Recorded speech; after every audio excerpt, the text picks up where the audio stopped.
Teror witch hunter di Gambia. Pada waktu yang kelam di Gambia, teror melanda ketika ribuan warga, terutama para lanjut usia, menjadi korban kekejaman kelompok pemburu penyihir.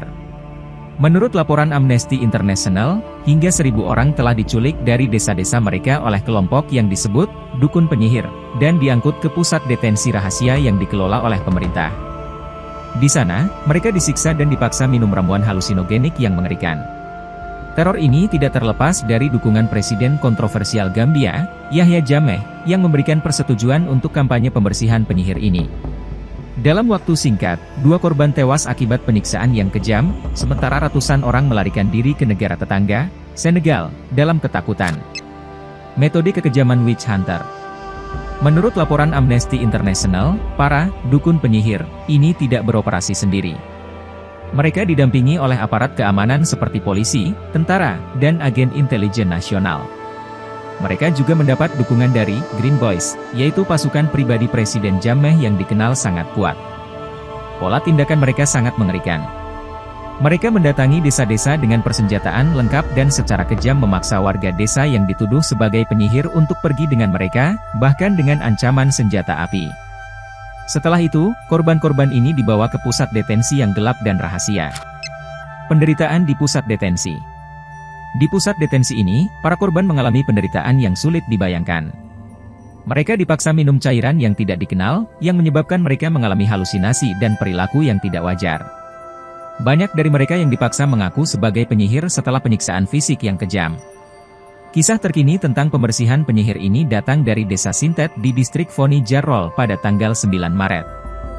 Di sana, sekitar 300 orang dipaksa untuk pergi ke pertanian milik Presiden Jammeh di Kanilai. Seorang saksi mata memberikan laporan mengerikan tentang apa yang terjadi. Pembersihan penyihir menyebar. Pembersihan penyihir ini terjadi di distrik Foni Kansala, yang berdekatan dengan pertanian milik Presiden Jammeh di Kanilai.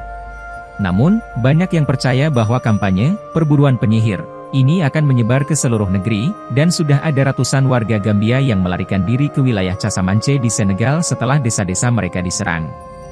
Para dukun penyihir ini kabarnya berasal dari Guinea dan pertama kali datang ke Gambia setelah kematian bibi Presiden Jammeh. Presiden diyakini bahwa sihir digunakan dalam kematian bibinya. Konteks kebijakan Presiden Jammeh. Selain kampanye pembersihan penyihir ini, Presiden Jammeh juga terkenal dengan kebijakan kontroversial dan kepercayaan aneh yang dia terapkan di Gambia.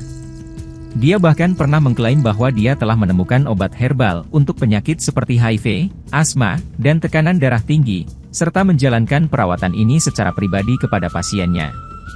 Jammeh juga pernah bersumpah untuk mengeksekusi siapapun yang ditemukan sebagai homoseksual di Gambia, serta memenjarakan pemimpin oposisi Khalifah Salah atas tuduhan mata-mata.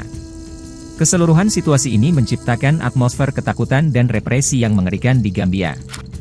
Tuntutan Amnesty International. Amnesty International telah mengungkapkan kekejaman kampanye ini dan mendesak pemerintah Gambia untuk menghentikan kampanye ini segera, melakukan penyelidikan menyeluruh terhadap kejadian-kejadian ini, dan membawa para pelaku ke pengadilan. Situasi di Gambia semakin memburuk karena teror yang menyebar melalui perburuan penyihir ini.